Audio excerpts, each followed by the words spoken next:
The shoes were pink, sparkly, sat in the hallway like royalty. I was maybe 12 when I first noticed how everything that belonged to my stepsister Carrie had a pedestal. Her shoes were arranged in glass display racks. Mine were tossed in a plastic bucket near the back door, still damp from last year's winter. Carrie was a year older, prettier by my stepmother's standards, and apparently some kind of messiah to my father. One morning, I needed to grab a pair of shoes for Jim. I reached for Carrie's pink runners, just to borrow, just for that day. But before my fingers could even touch the laces, a voice cracked like thunder down the stairs. "Put that back!" Please subscribe to our channel and tell us in comments from where are you watching this video. Dad's shadow swallowed the hallway. "You touch her things again, you lose yours," he hissed. "I just needed—" He stormed down like the devil himself. I didn't flinch fast enough. His hands didn't just grab, they hurled. I tumbled backward, down the stairs. My elbow hit the second-to-last step with a crack, my back thudding the wood like meat on a counter. My vision blurred, but I saw Carrie at the top landing, holding her phone, smirking. "Guess your shoes weren't enough for her," she said sweetly. Dad stood at the bottom step, looking down like I was roadkill. "You don't deserve feet if they go near her stuff. Maybe you forgot your place." I didn't cry, not in front of them. I waited until they left, then crawled to my room. I missed school for a week. No one asked why. The bruises faded, but the silence didn't. By 17, things got worse. I worked part-time at a diner just to afford basic supplies. Carrie? She had a closet bigger than my entire room. Dad bought her a car at 16. I wasn't even allowed to use the washing machine unless I paid for the water. Every time I tried to defend myself, I got reminders. "You were the mistake." "She's your sister. You're lucky she lets you breathe the same air. Girls like you don't get anywhere. You're just noise." They called me noise, trash, background. I became a background character in my own home. One night, I caught a fever so high I couldn't lift my head. I begged for help. Stepmom shouted through the door, "It's not our fault you're weak." Carrie banged on the wall and said, "Shut up, we're watching a movie." I passed out, woke up in a puddle of my own sweat. I survived, but something broke inside me that night. Not from the illness. From the answer I finally heard loud and clear. I wasn't their child. I was the family punchline. At 18, I finally left. No goodbyes, no tears. Just enough money to get a small shared apartment and start working full-time at a mechanic's garage. My boss, Ken, was the first man who treated me like I had a brain. "You got hands that think?" he said. That's rare. For the first time, I was seen. Years passed. I built a life. Got my own car. Fixed machines bigger than my past. Never went back. Until last month. I got a text from my father. After 8 years of nothing. "Family dinner, come, it's time." Time for what? I ignored it. Then a message from Carrie. "Dad's retiring. Don't embarrass us. Just show up. We'll even let you sit at the table." "Let me?" I laughed. But something inside me clicked, not out of forgiveness, out of calculation. I sent back, "Sure, I'll be there." But I didn't show up with empty hands. And I didn't come to sit. I came to make them crawl. The night of that family dinner, the house looked the same, except richer. A new marble staircase, a chandelier that probably cost more than the car I drove there in. The same hallway I once crawled down as a kid now glowed like a museum. Dad opened the door himself. His hair was thinner, but his arrogance hadn't aged a day. "Well, look who remembered she has a family," he said, voice dripping sarcasm. "Didn't think you'd actually come. Must be out of free meals." I smiled tightly. "Nice to see you too, Dad." He laughed like I'd told a joke, then glanced down at my work boots. Still dressing like a factory worker, some things never change. Behind him, Carrie appeared. A vision of artificial perfection, white dress, manicured hands, fake smile. "You made it," she said, her voice full of pity. "Don't worry, Dad. I'll make sure she doesn't touch any shoes this time." Stepmom giggled behind a wine glass. My jaw tightened, but I said nothing. I stepped inside and felt the weight of every memory in the air. The smell of polished floors, the faint echo of laughter that had never included me.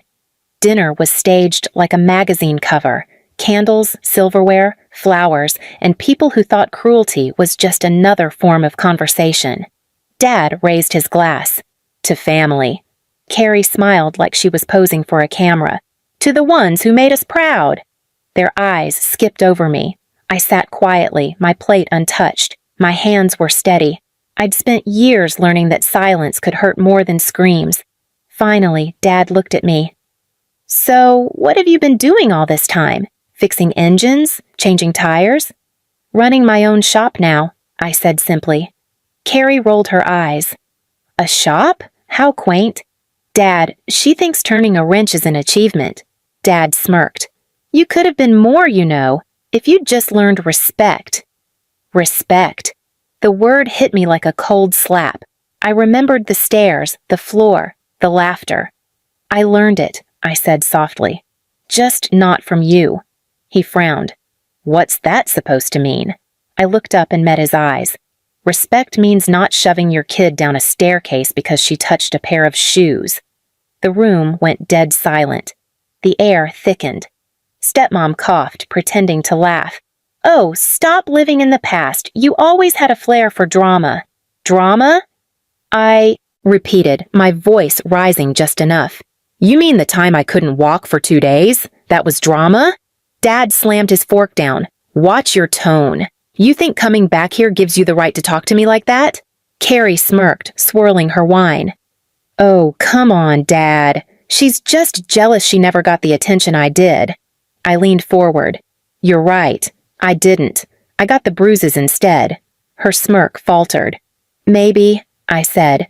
You should ask yourself why I came back now. Dad sneered. You think you scare us? You left with nothing. You're still nothing.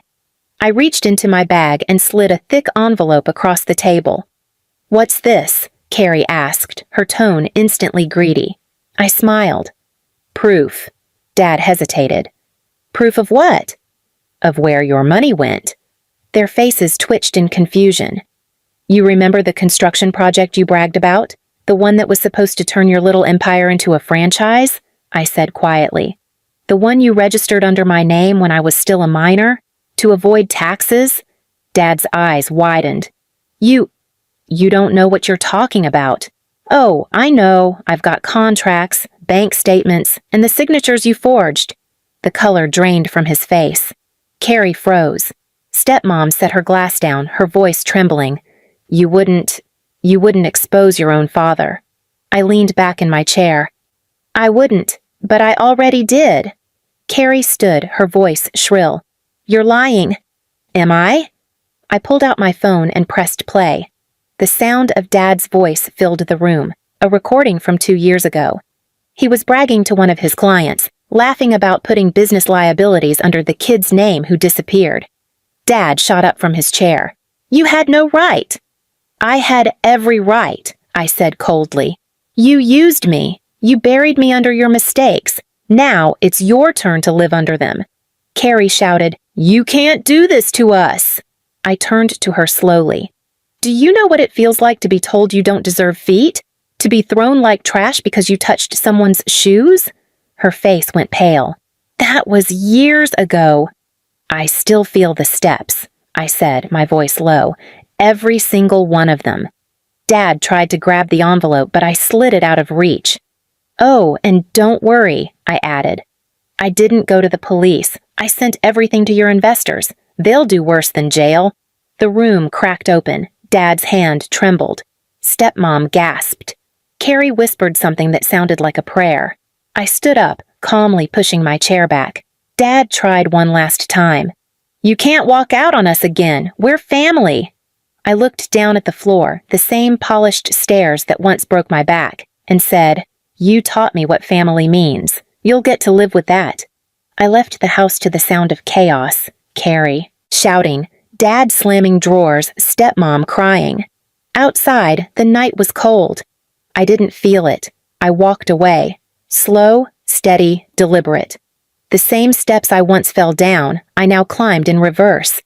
And I wasn't done yet, because for what they did to me, I still had one lesson left to teach.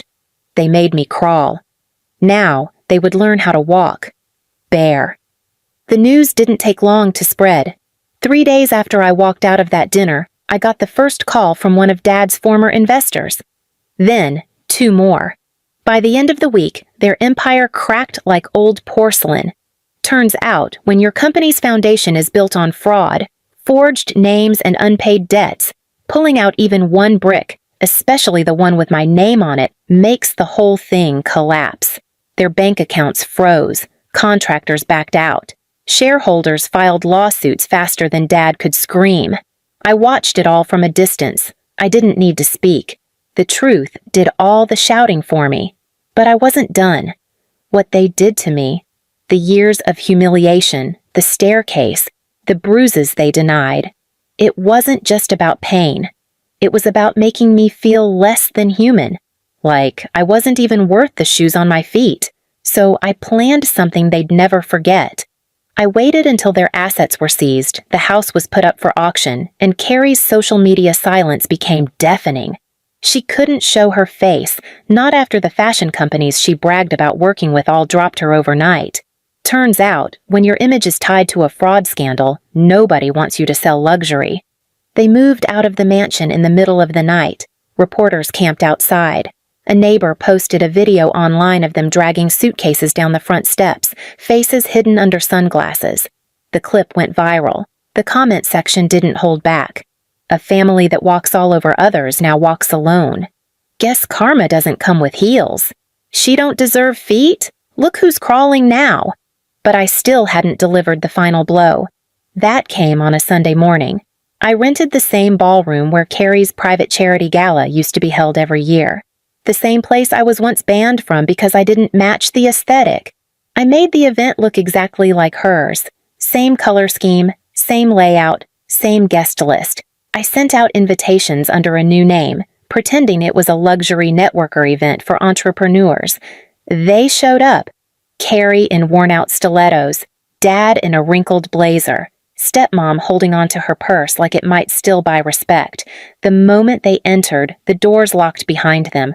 On the main screen, a video started to play. No music, just footage of me, of them, photos of my bruised back, x-rays of my arm, bank statements with Dad's forged signature, audio recordings, legal letters, a slow, devastating timeline of everything they ever tried to bury. Guests turned silent. People stepped back from them like they'd caught a disease. One investor actually walked up, looked Dad in the face, and spit on the ground near his feet before walking out. Carrie tried to storm out. She couldn't. Doors stayed shut until it ended. At the final slide, a sentence appeared. You said I didn't deserve feet. Now, none of you deserve to stand tall. When the lights came on, I was standing by the stage, calm, dressed in the same beaten shoes they once laughed at, but I stood taller than I ever had. Dad's mouth opened, but no sound came out. Carrie's knees buckled. She grabbed onto a chair. Stepmom whispered, Why are you doing this? I stepped forward slowly. Because I still remember how it felt to lie at the bottom of those stairs while you all laughed. Carrie cried, not from guilt, from shame. I turned to Dad. I'm not you. I didn't break your bones. I didn't ruin your reputation with lies. I just showed them the truth. I walked out of that ballroom while security escorted them to the back exit. And I made sure there was no car waiting. Not for Carrie, not for Dad, not for the woman who said drama queen when I screamed in pain as a child. They stood on the pavement in heels too small, shoes too thin, pride too broken. Guests exited through the front. Some took photos, others shook their heads. I got into my car, rolled down the window, and said one thing. You always wanted to teach me a lesson about walking. I hope you're ready to learn it yourselves. Then I drove away.